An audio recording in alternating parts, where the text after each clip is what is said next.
now it's time to give everyone a quick look at today's business headlines. And for help with that, we're going to bring in business and markets analyst and Newsmax contributor Seth Denson. And good morning, Seth.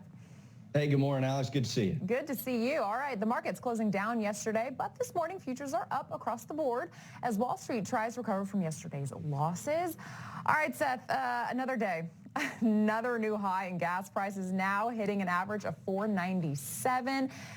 Any new thoughts on this, Seth? Any hope in sight?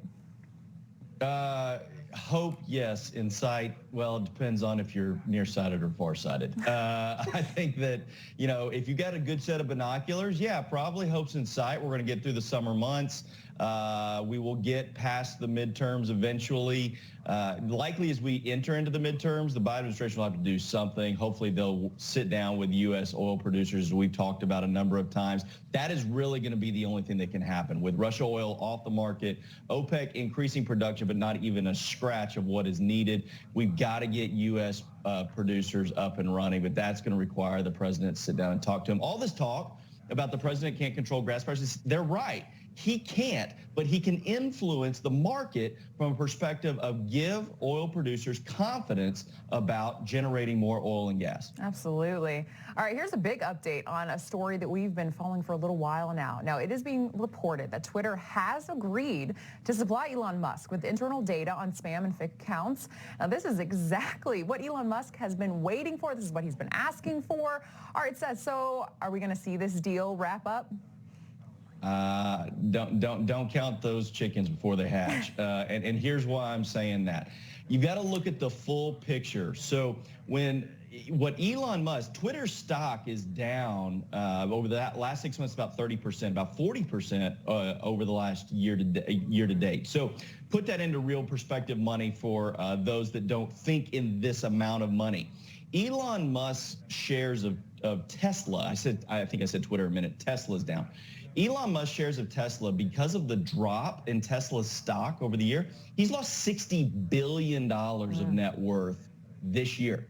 $60 billion. Wow. This is a $44 billion transaction on a company that lost $200 million in revenue last year. I am looking at this. If I were advising Mr. Musk on this risk, I would tell him, you've lost $60 billion, you're about to shell out $44 billion. That's $100+ billion of outflow without inflow. That could be a problem, and we may see this thing stall out as a result of that. Oh, so you're advising proceed with caution to Elon Musk at this point. Absolutely. All right, how about this? According to the U.S. Department of Agriculture, the cost to raise a middle-class child until they're 17 years old is $286,000. So, Seth, how are parents able to balance raising a child while also then saving for their own retirement?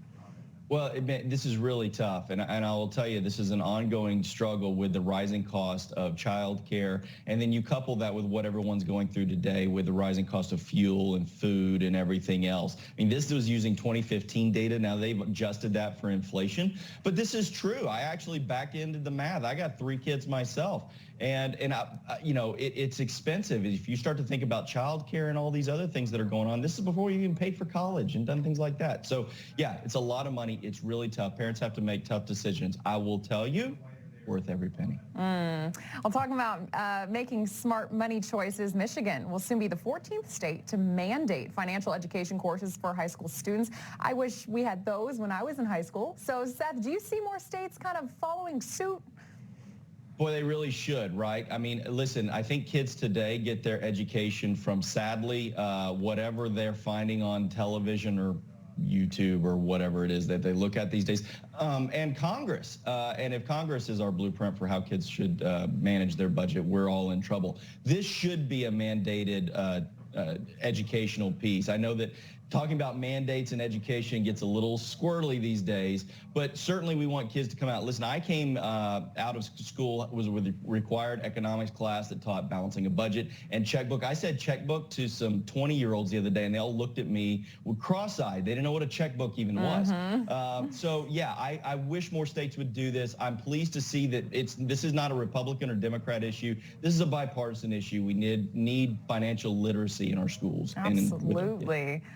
We got, about 30 seconds left, but I do want to get this one in. The PGA Tour is getting some massive competition. Phil Mickelson now leaving the PGA Tour to join the Live Golf League, which is financed by the Saudi Arabian elites. Mickelson received a signing bonus of over $200 million. The new league starts today. Seth, quickly, what effect will this now have on the PGA Tour?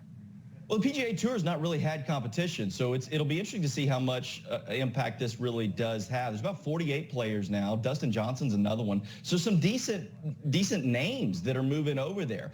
Competition's good. I'm all for it. Let's hope the PGA steps up and says, hey, listen, this is the way we're going to run our league. It's going to be more competitive. But like the NFL, the Major League Baseball, the NHL, there's only one league. Likely in the long term, I'm thinking one league will be in golf too.